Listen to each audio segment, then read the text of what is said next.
I have an introduction for Dr. Carsten, and I got to say, I've spent the last couple of hours with him in my office, with the trustees, visiting, and I just can't describe to you how deep is his intellect, how wide is his thinking, how obvious his care and concern is for others. He's an accomplished dentist and anesthesiologist. With that, I'm just going to introduce him and let you be wowed too by this great man.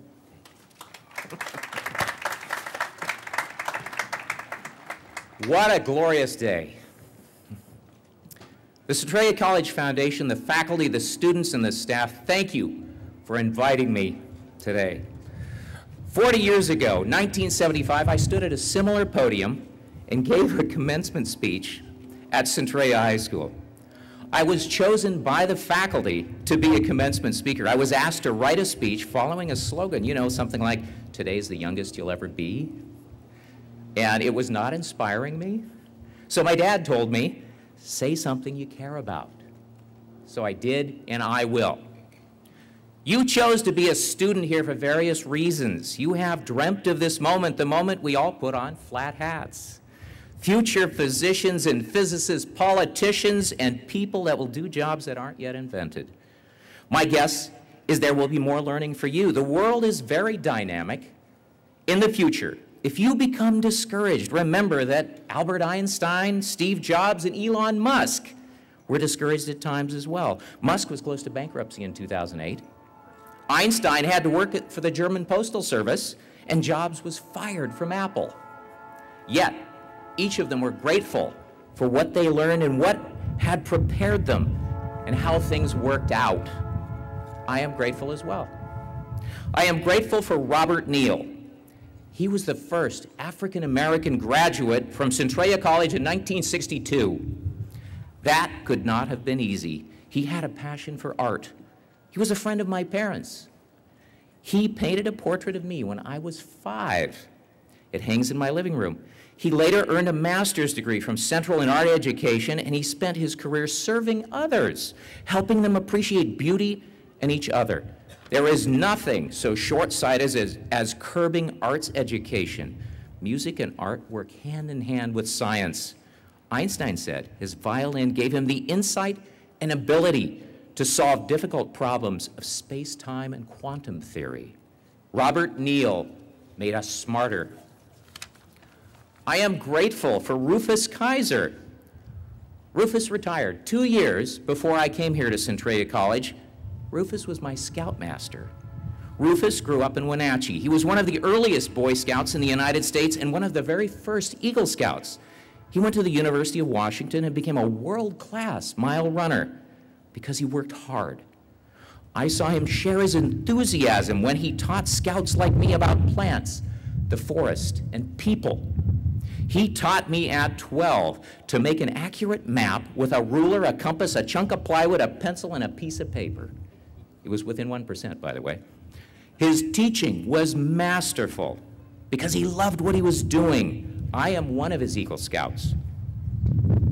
He taught botany and forestry here at Centralia College. We celebrate Rufus Kaiser here on this campus with the Kaiser Outdoor Learning Laboratory. Rufus would have loved that. I am grateful for Don Carsten. He was my dad. When he was in 6th grade, he wanted to be an actor and a singer, and I know that because I have an essay he wrote. My dad thought actors had fun and made a lot of money and made people happy, and his mother, my grandmother, did not approve of actors, so he instead went into education. Kind of like acting. He began working at Centralia College in 1956 and rose to the position of Dean of Administration. When I look at this campus, I see my dad's work of land acquisition and building. He was very proud of that student union building and the expansion of the campus. That gave him great satisfaction. His hard work made a difference for all of us here. He would enjoy what I see right now. I am grateful for Centralia College. I was a smart kid who had a boatload of mailings from colleges all around the country, but where to go? My dad said, Dave, you can stay home, save your money. We have great teachers here at Centralia College.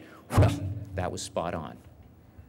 A good decision because I got to explore. I took art, music, ballet appreciation, history, philosophy. I did radio broadcasting. I have a Class 2 license. KCED 91.3 on your radio dial. I learned computer coding. I did a multi-terminal version of Monopoly that worked on teletypes. You probably don't even know what that is, right? I was stopped from running it because a few hundred lines of code took too much RAM on the mainframe. One of my friends at the time suggested that we should start a business running servers for people to access from homes and businesses, cloud computing. That was 1976.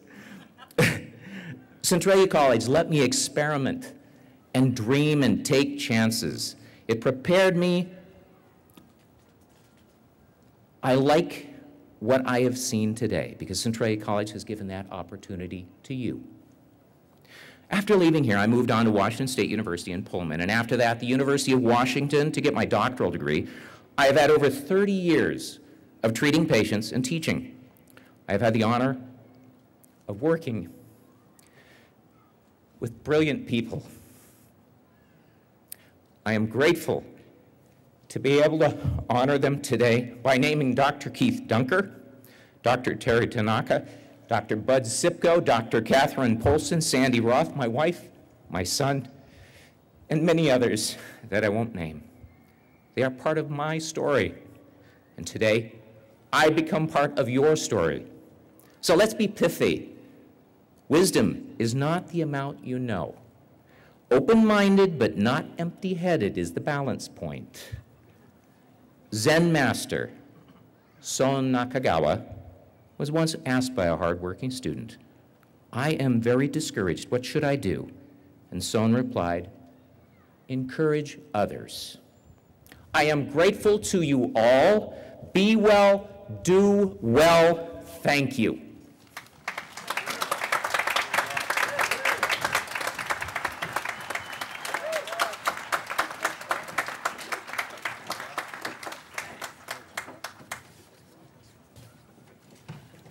Now it's my pleasure to introduce the president of our Student Government Association.